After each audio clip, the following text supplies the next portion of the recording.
The distress beacon crackled across 17 star systems, its desperate plea echoing through the void in broken fragments of universal translation protocols.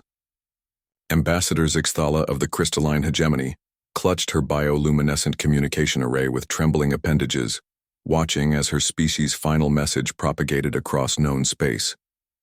This is final transmission. Hegemony worlds under siege. Devourers consume all. Organic matter depleted. Population starving.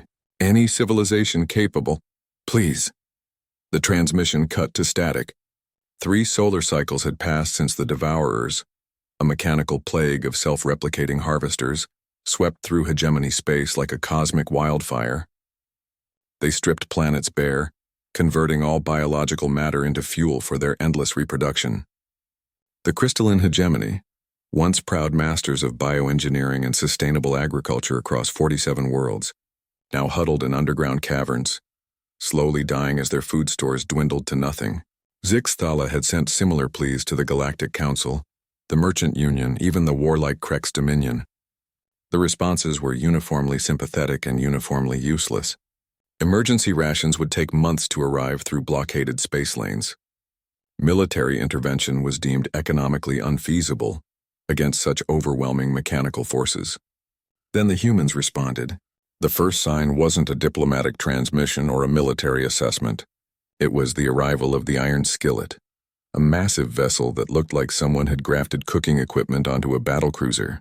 Behind it came an entire fleet, dozens of ships bearing names like Grandmother's Recipe, the Spice Route, and Hell's Kitchen. Captain Marcus Chen materialized in the hegemony's emergency command center via holographic projection, wearing what appeared to be a military uniform crossed with chef's whites. His weathered face carried the confidence of someone who had seen both active combat and dinner rushes.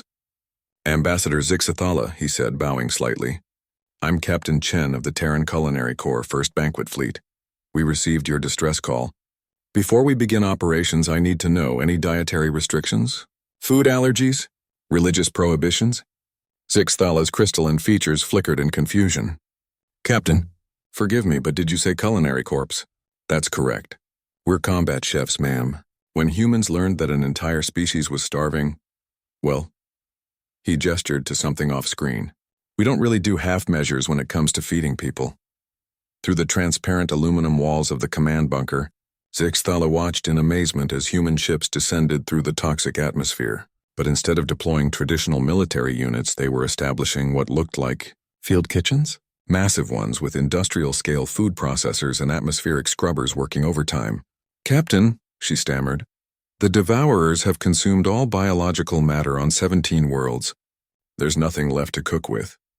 No ingredients, no. Ma'am, Chen interrupted gently. Humans have been making something from nothing since we first rubbed 2 sticks together. We brought our own ingredients. The next phase of the human operation defied every military doctrine Zixthala had studied.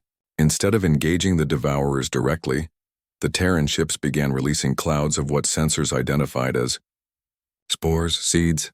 The mechanical harvesters swarmed toward these new biological signatures, but something was wrong.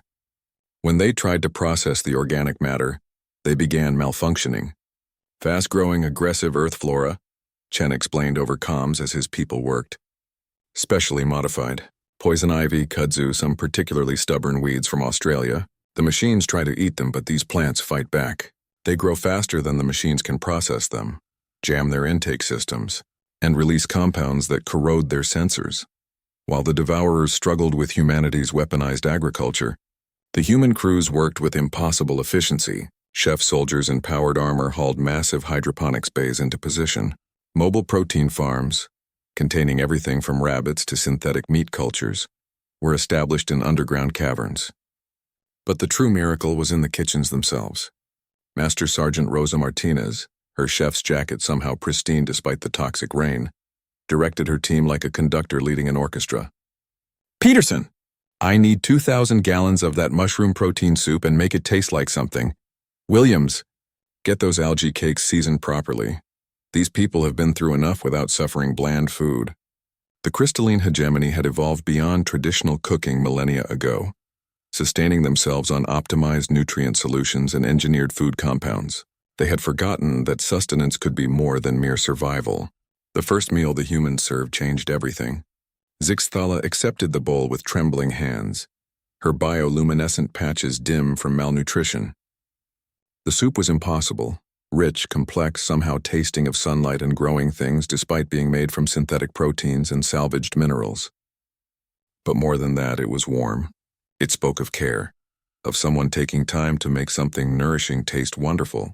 Across the command center, other hegemony officials were having similar reactions. For the first time in cycles, their inner light began to brighten, not just from nutrition, but from something deeper. The knowledge that another species had crossed the galaxy not to exploit or conquer, but simply to ensure they didn't go hungry.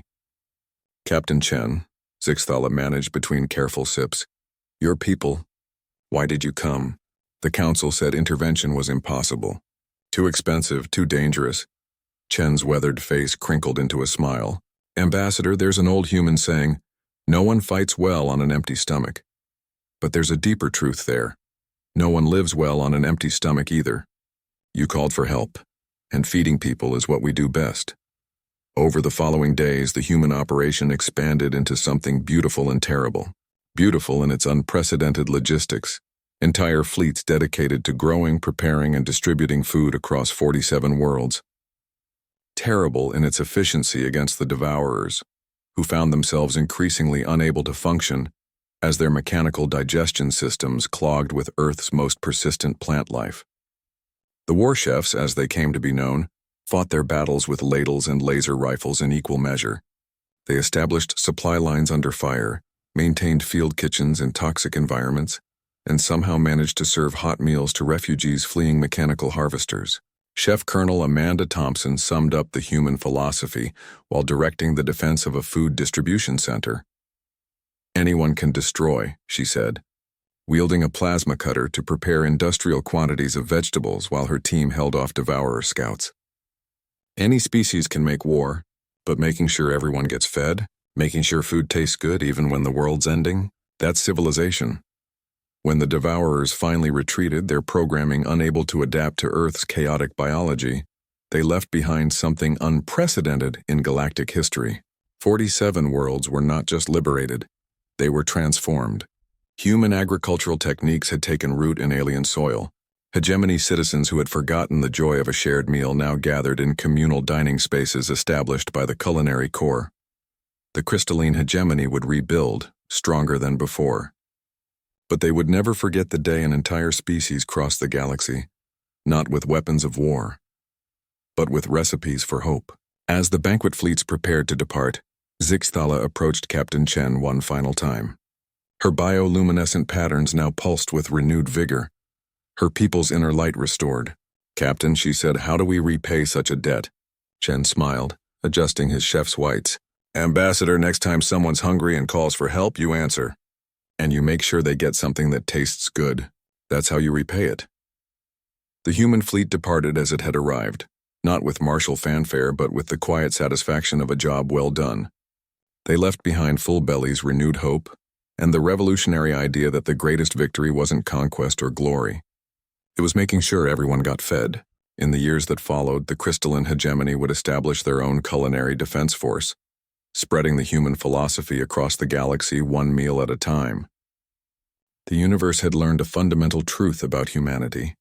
They were not the strongest species, nor the smartest, nor the most technologically advanced. But they were the only ones who would cross a galaxy to ensure no one went hungry, and in the end that made all the difference.